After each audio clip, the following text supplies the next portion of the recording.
Let me introduce you to my good buddy here, Winston. That's right, man's best friend. And of course, he's a miniature Labrador. Well, he's mostly Chihuahua mix, but he loves to chase birds and balls. He also loves to lay on all kinds of soft and cozy items, like laying in the sun here in his awesome new dog bed. Check this out. Shannon Fabrics came up with this rough cuddle, and when I saw it, I thought, Winston, it's time to upgrade. You ready to get started today?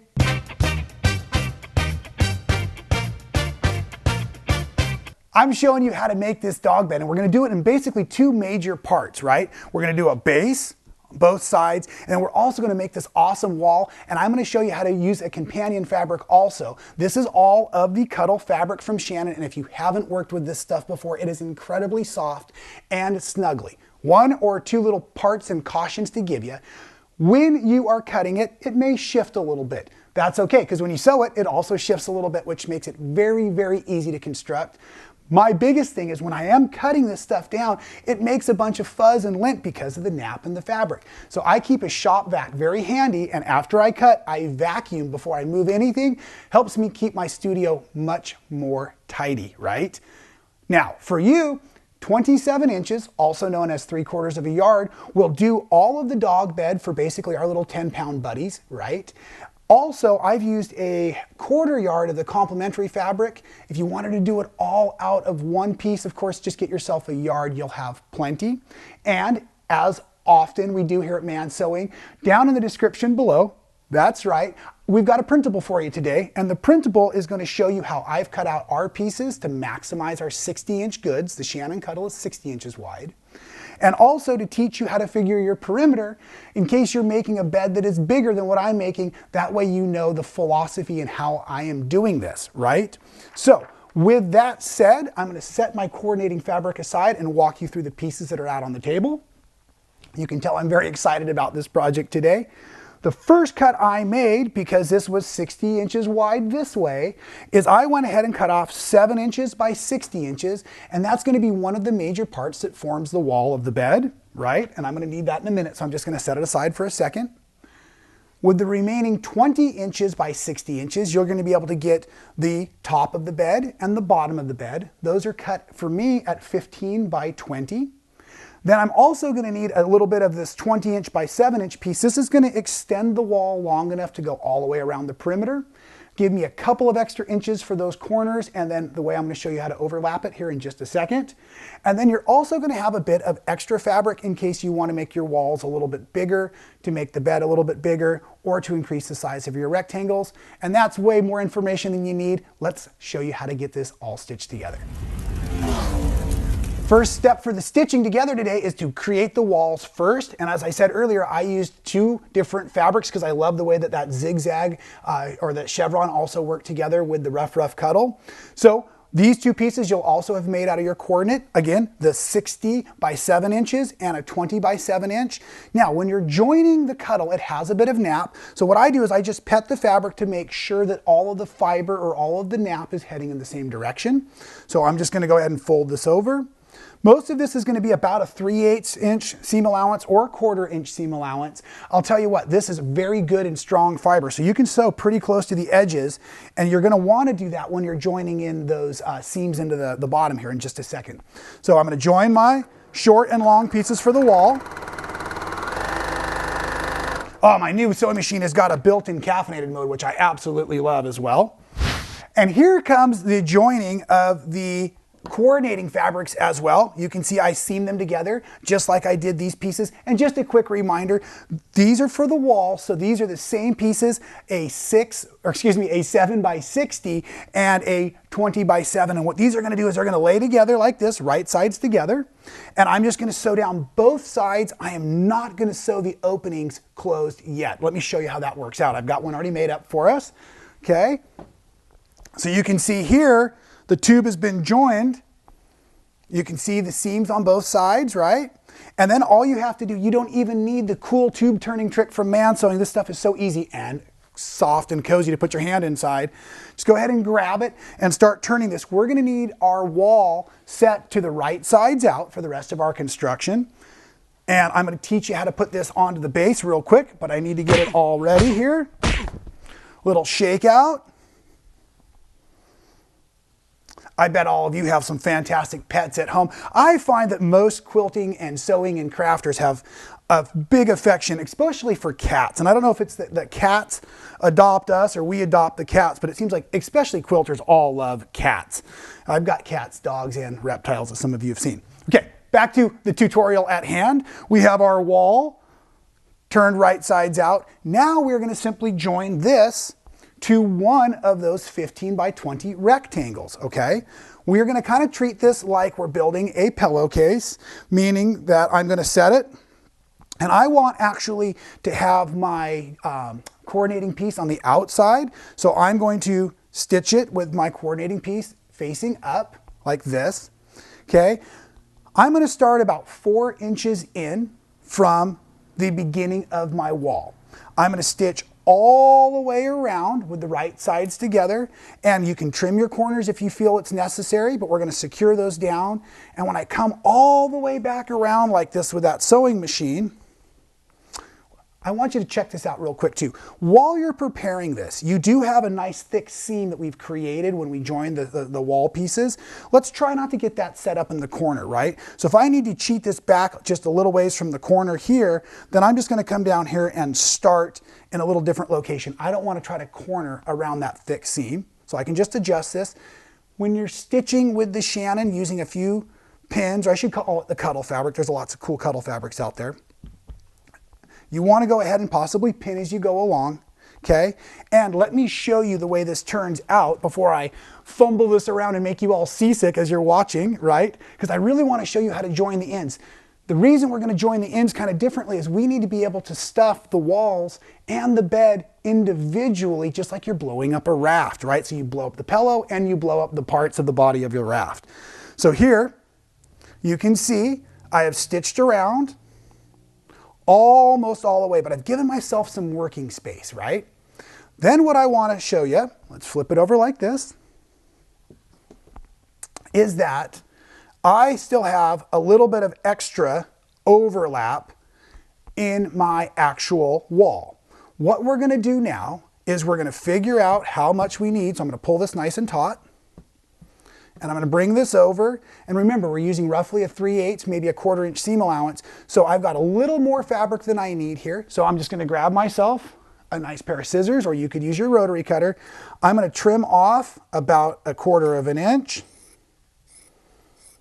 Again, the beauty of working with this fabric is there is a little bit of wiggle room and flexibility. Now what I'm going to do is I'm going to grab the inner wall pieces. Right now I'm using that red, the part with the dogs on it, and I'm going to join them at the seams here, right sides together.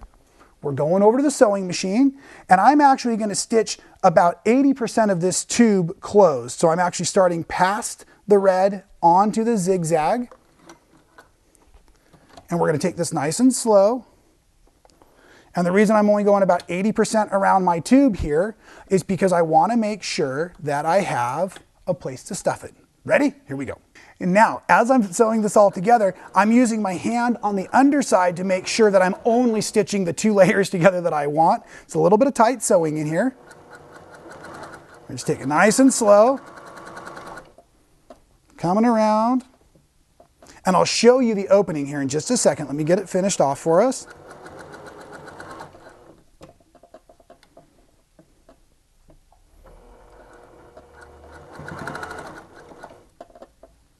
This will be hand stitched, so you want to have an opening large enough to stuff and small enough to not spend all weekend sewing it closed. That looks good there. Now, as I come out of the machine, what I want to show you here is that I have now stitched the wall closed, but I have enough of an opening here on the zigzag side, right, to go ahead and get the stuffing in there. And once that's happened, I still am going to come back to the machine now with the right sides together, and I need to finish that space where I joined the wall to the bottom of the dog bed. Here we go. And I guess I shouldn't be so selfish. Of course, cats need beds as well, but my dog was really ready for that upgrade, I'm telling you what. And the nice thing about my dog bed, I found, is I put in twice the amount of stuffing that you would find in the standard dog beds from the grocery store or whatnot, the pet store. So he really likes it. Okay? Now, The wall has been finished on, so all of that seam allowance is now stitched closed there, right? So we are ready to actually do some of the final construction of putting the, now what would be the top into the dog bed. So this is going to be right sides together also. Now watch what I'm doing here. I'm taking a moment to fold in the corners, and this would not be a terrible time to take a straight pin, or if you're concerned about getting poked, we might want to take a safety pin. I want to get all the bulk away from these edges that I'll be stitching around, right? And then we're going to go ahead. Oh, that's a small little pin. I got a half-size pin out of my pin cushion over there. It must have been a discount. Then what I need is one more of these top pieces here that I've got. Okay, and this is going to be the piece that was the leftover. This is too big. I'll be right back with the smaller piece. It's just hidden down here. See, told you that wouldn't take long. This is the piece we're after. Now this is going to go ahead and lay on here, as I said, right sides together. And just a reminder, we're going to leave a nice opening so we can pull all of the meat of the bed back out through there. But one of the things I find, especially on the little bit smaller machines at home, is it's easiest if I'm sewing kind of from the top, so I can see all of the meat of what's going on so that the seam allowance isn't trying to pull away. The other thing I like to do is I like to make sure the opening for where we're stuffing the walls is on the same side of the bed as the opening where we're going to stuff the bottom, so I can hand sew it and hide that in a back corner or something like that all at once. So here we go. I'm going to start stitching. And if you're using a smaller machine, any machine, let's go ahead and backstitch. And then if I'm using a little bit smaller sewing machine, I just want to make sure I don't have that feel where I feel like I really need to push into the machine. Now this is the new Baby Lock Jane that I love so much. And this thing's got some nice horsepower and some nice feed to it. I'm organizing my corner right now. So as I go through, I'm not having much of a struggle at all with this machine, but some of you may at home. So you just want to fight that tendency to push, because that's how we sometimes break needles and whatnot. Cornering is nice and easy here. Get this going right out the corner there. And again, just kind of sewing right on that seam allowance I used to join the wall to the bottom layer of the bed.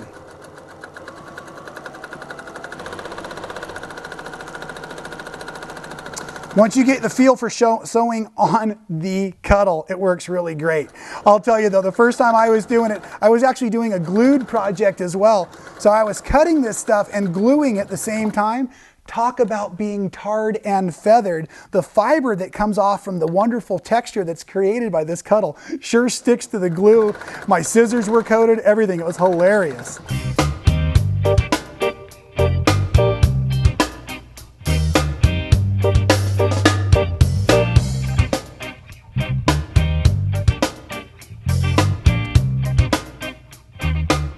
Oh, this is turning out fantastic. Here we go. Almost done.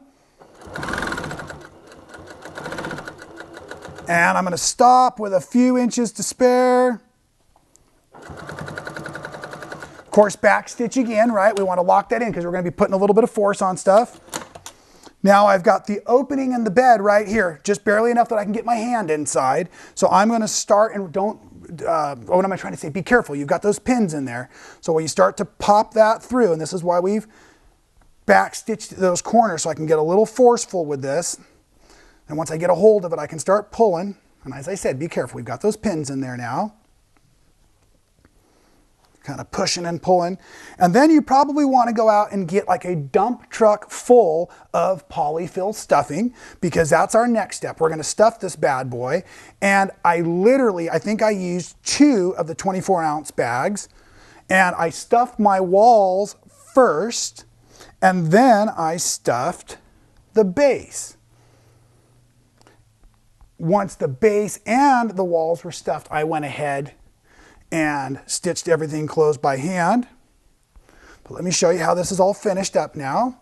Okay, so here we are looking at the base stitched together. You've got your wonderful coordinating walls. Here's that opening here. So you have stuff like your polyfill stuffing, right? One of the tricks you can do when you are stuffing, if you just take this like this and you just wad it in here, it could be a little bit lumpy. So what a lot of us like to do is we'll take our stuffing actually, and you want to kind of pull it apart. Now, if you have small kids around the house, this is a perfect job for them to do. So you want to fluff it before you stuff it. Then you take that and you're going to go ahead and just start to pack it in here. Now, one of the reasons I left the opening as wide as I did, and I found this to actually be necessary, is I was able to feed the stuffing all the way around to about the halfway point, because you need to get it nicely stuffed and evenly stuffed all the way around the outside walls. So if your arms aren't that long, you could also use a yardstick or something to poke in there, but you're literally just going to work the stuffing. And as you're stuffing these walls, and the reason we stuff the walls first is it makes the bottom of the bed more pliable, or it's easier to get to. So I can actually take lots and lots of my stuffing and kind of lightly fluff it like I was showing you. And then I can work it back. You don't have to push every handful to the back corner, actually. What you can do is work it in big sections. So pre-fluff a little, back into the wall. And then you can see that that's a pretty good size pile of stuffing. And then from that point, we can stick our hands back in and we can manipulate through. And I'll use this outside hand to kind of pull, as you can see, the tube, right? Can you see that all happening nice? And I just keep pushing and pushing the stuffing until it gets nice and firm. Let me show you here on this bed. It gets nice and firm because the walls actually build the structure of the bed and keep everything from sagging in, and it makes it look nice and tidy in your home. That's why we're choosing this super cool fabric to use. So it looks great and our pets love it, of course. Once the entire wall system is stuffed, that's when you're going to come back to the outer wall. And I kind of pull on my seams a little bit. I hope you can see this okay. And I'm going to whip stitch this closed by hand. And once that's completely finished, then I'm going to come and stuff the bottom of the bed, right? That's where I'm going to find that same opening I left. Here it is. And I'll be able to go ahead and push the fiber in much more easily, especially because the walls are all in place. It shows you what you still need to fill. Once the bottom is all stuffed, then you can go ahead and do the same thing and pinch it, and that's why it's on the bottom of the bed, and you'll whip stitch that closed with a hand needle as well. I don't think I mentioned earlier, but of course polyester thread is nice, and all of this is totally washable because I use the polyester polyfill, and the Shannon Cuddle is a very washable fabric as well. And as you can see on the bottom of the bed, this is an awfully lot more stuffing than you're going to find in those standard commercially made beds. Hey, my dog is man's best friend, right? Or especially man sewing's best friend. And so I wanted to treat him right. So I over double stuffed this for him so he would be super soft and cozy. And of course, as I said earlier, I know most of us are huge pet fans. So do me a favor this week, and all of those wonderful comments you sent in, I want to see pictures of you and your pets and the awesome new dog or cat bed you just made for them. And we'll check you out next time here at Man Sewing.